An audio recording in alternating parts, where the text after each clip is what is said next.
অনেকদিন পর একটু লাঞ্চ থালি সাজানো সেটাই দেখাচ্ছি। তবে খুব অল্প আয়োজন। একটা নিয়েছি, ভাত বেড়ে নিয়েছি, একটা গাছের কাঁচা লঙ্কা সেটা নিয়ে নিয়েছি, আর ছাদ বাগানের কাঁচা লঙ্কা, ছাদ বাগানের ধনেপাতা। এই ধনেপাতাটা রসুন আর একটু কাঁচা লঙ্কা দিয়েই বেটেছি। আর এর সঙ্গে একটু লবণ লাগবে, ধনেপাতাটা একটু লবণ আর সামান্য একটু সর্ষের তেল, কাঁচা সর্ষের তেল। দারুণ লাগে গরম ভাতের সঙ্গে না। আর আজকে গরম ভাত যেহেতু সেন্টারে, আর এখন সেন্টার হয় সকালে। আর আর করেছি ছাদ বাগানের মিটুলি তুলেছিলাম, মিটুলি একটু কি বলে পালং শাকও তুলেছিলাম, কাঁচা টমেটো সব রকম তুলেছিলাম। সেটা দিয়ে একটু আলু পেঁপে দিয়ে একটু চচ্চড়ি করেছি, আর সঙ্গে একটু পুঁই শাক ডাঁটাও ছিল।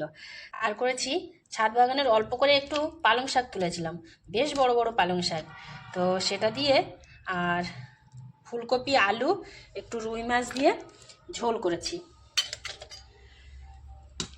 আলুটা বেশ বড় বড় সাইজ দিয়েছি, আর রুই মাছের সাইজগুলো বেশ বড় বড়।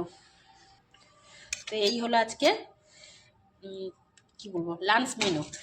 খুব কম আয়োজন, কিন্তু ছাদ বাগান থেকে সব তোলা ধনেপাতা, মিটুলি, কাঁচা লঙ্কা, তারপর পালং শাক সব কিছু দিয়ে লাঞ্চ থালিটা সুন্দর করে সাজিয়ে দিলাম।